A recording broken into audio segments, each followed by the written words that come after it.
যে যেহেতু আমাৰ সেন্ট্ৰেল লেভেলত বিজেপি আৰু UPPLৰ এলাইন চলি আছে তেখেত আমাৰ ৰেণগড়া নাৰ্জাৰী ডাঙৰীয়া তেওঁ আমাৰ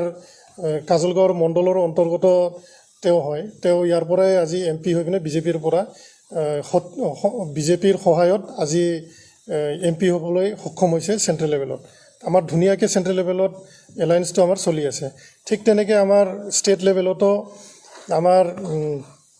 UPPL আৰু বিজেপি আৰু AJP যৌথভাৱে আমি চৰকাৰ চলাই আছোঁ আমাৰ UPPLৰ মিনিষ্টাৰ আৰু লগতে বিভিন্ন MLA ভালকৈ কাম কৰি আছে আমাৰ ষ্টেট লেভেলত আৰু ঠিক তেনেকৈ আমাৰ BTC লেভেলতো আমাৰ একেলগে মিলি চৰকাৰ চলাই আছোঁ আমি GSP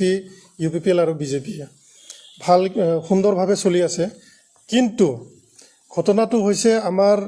গ্ৰাউণ্ড লেভেলত তৃণমূল পৰ্যায়ত আজিলৈকে যে এই এলায়েন্সৰ ধৰ্মটো সঁচাকৈ পালন হৈছেনে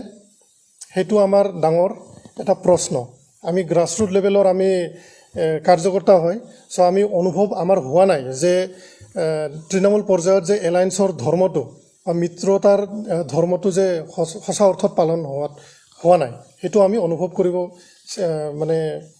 অনুভৱ হৈছে আমাৰ তো সেই মৰ্মে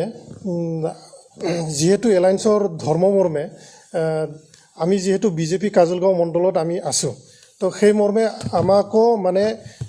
চৰকাৰ চলোৱাতে আমাৰো এটা অংশীদাৰিতা এটা থাকিব লাগিছিল তৃণমূল পৰ্যায়তো আমাৰ অংশীদাৰিতাটো আমি বিচাৰোঁ যেনেকৈ আমাৰ TCLCCৰ চেয়াৰমেন আৰু ভাইচ চেয়াৰমেন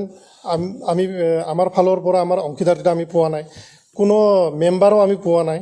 তাৰ পৰা লগতে কোনো VCDCত চেয়াৰমেন বা মেম্বাৰো আমি পোৱা নাই হয় বাংগালদোবাত বিজেপিৰ পৰা এজনী মানে মেম্বাৰ পাইছিলোঁ আমি VCDCত কিন্তু তেওঁকো এতিয়া উঠাই লোৱা হ'ল বুলি আমি গম পাইছোঁ লগতে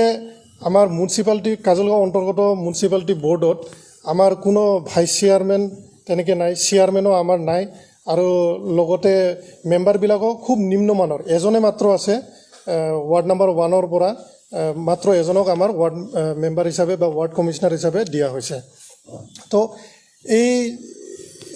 আমাৰ বিজেপি দলৰ পৰা আমি কাজলগাঁও মণ্ডলৰ অন্তৰ্গত আমি দাবী বাৰে বাৰে জনাই আছোঁ বাৰে বাৰে উত্থাপন কৰি আছোঁ যে আমি ডিষ্ট্ৰিক্ট পৰ্যায়তো আমি উত্থাপন কৰিছোঁ তেওঁলোকৰ ব্লক পৰ্যায়ৰ লগতো আমি এটা মিটিং বা যৌথভাৱে কোঅৰ্ডিনেশ্যন কমিটি এটা বনাবৰ কাৰণে আমি সিদিনা মাৰ্চ মাহতে আমি লেটাৰ এটা আমি প্ৰস্তাৱ এটা পঠাইছিলোঁ তেওঁলোকক কিন্তু আজিলৈকে তেওঁলোকৰ পৰা আমালৈকে এটা ভাল ইংগিত এটা নাহিলে তেওঁলোকৰ পৰা এটা প্ৰস্তাৱ নাহিলে তেওঁলোকে বিজনীত UPPLৰ তৰফৰ পৰা মানে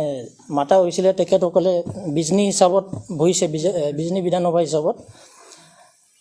সেইটো পিছত আমি চিডলি হিচাপে আমি এটা মানে ৰিকুৱেষ্ট কৰিছিলোঁ তেখেতসকলক আমি যে চিডলি হিচাপত আমি আমাৰ কাৰ্যকৰ্তাবিলাকো বহিব খোজে যে আমাৰো মাজত যাতে মানে কোঅৰ্ডিনেশ্যনটো থাকে কিন্তু আজিলৈকে সেইটো ৰেছপন্সটো আজিলৈকে আমি পোৱা নাই